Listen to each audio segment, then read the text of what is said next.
This is Southeast Asia, the part of the world that is known for its cultural diversity, low cost of living, diverse ecosystems, and cheap holidays. And in this part of the world, we have some of the world's fastest growing economies. Thailand, Malaysia, Indonesia, and the Philippines are generally categorized as newly industrialized countries, meaning that they're outpacing the economic growth of developed nations. For now, let's focus on two of these countries, Indonesia and the Philippines. How do their economies work? How have they made so much progress over the past few years? Both Indonesia and the Philippines are massive countries with lots of islands.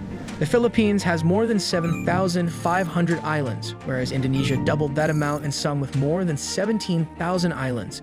And it fits because Indonesia is home to almost 277 million people, making it one of the most populous countries in the world. The Philippines is not that far behind either with 109 million people.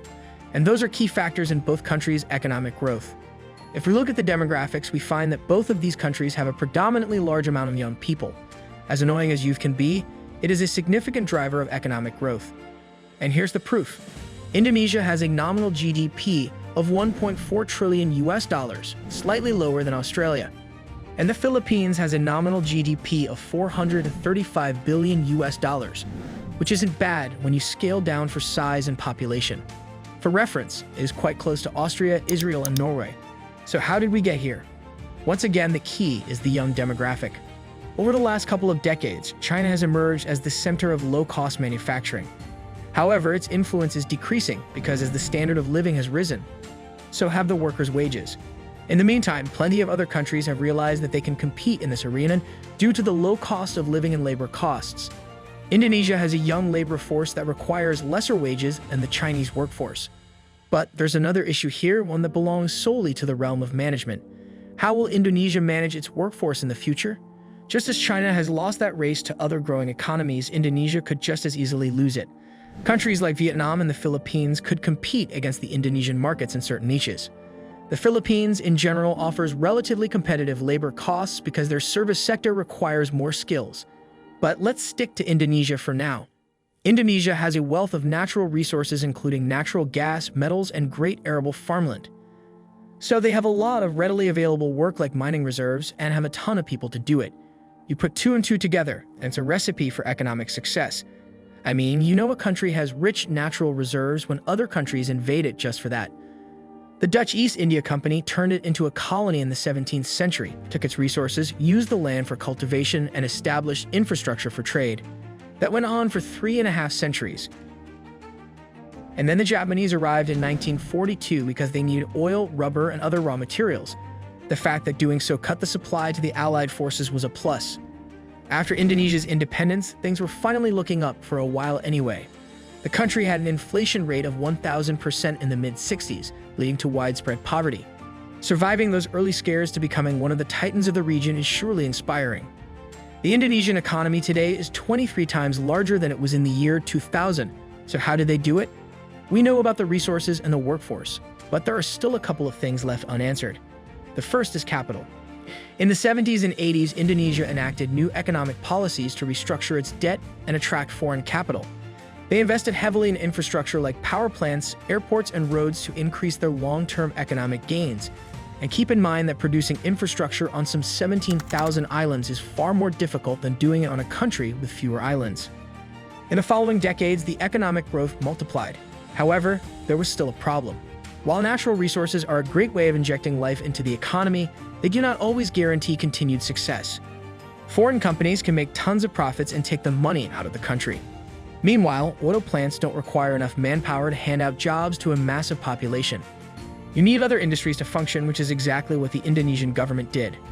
They took the initial revenue from the oil exports and invested it in other industries, including electronics, automotive, and textile industries.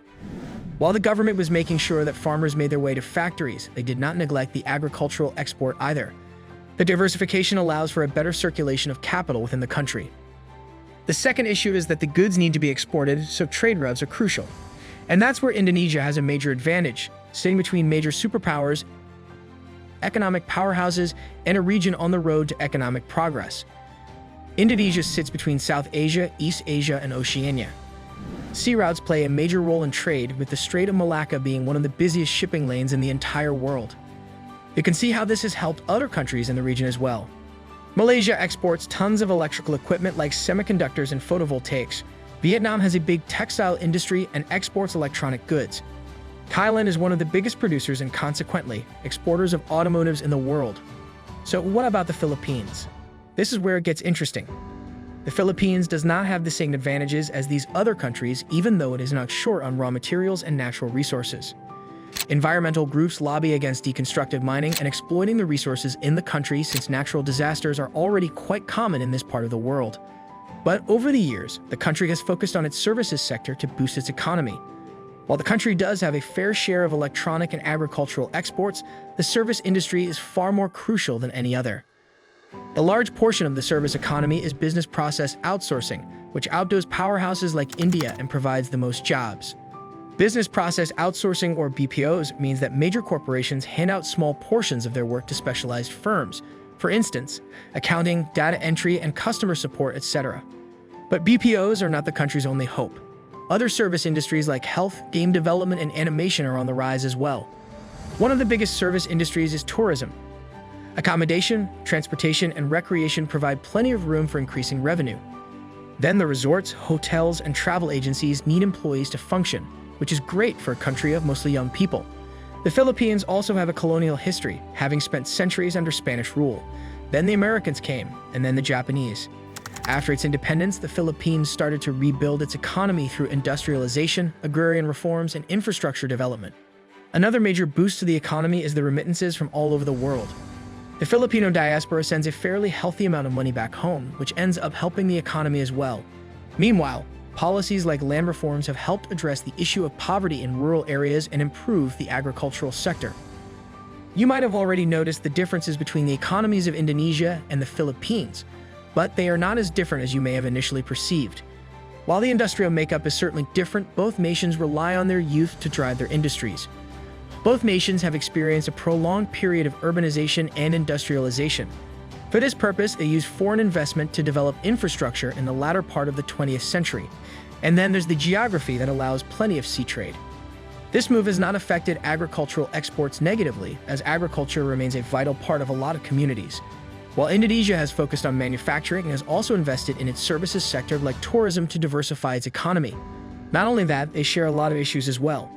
Since they're both countries with a ton of islands, a lot of regions face regional disparities as some are more developed than others. This can be seen in Indonesia, where islands like Java fare much better than smaller, remote islands. If you like this video, make sure to hit the like button. Don't forget to subscribe to the channel for more content. If you think we've missed something, feel free to add your thoughts in the comments. That's it for now. Thanks for watching, and we'll see you in the next one.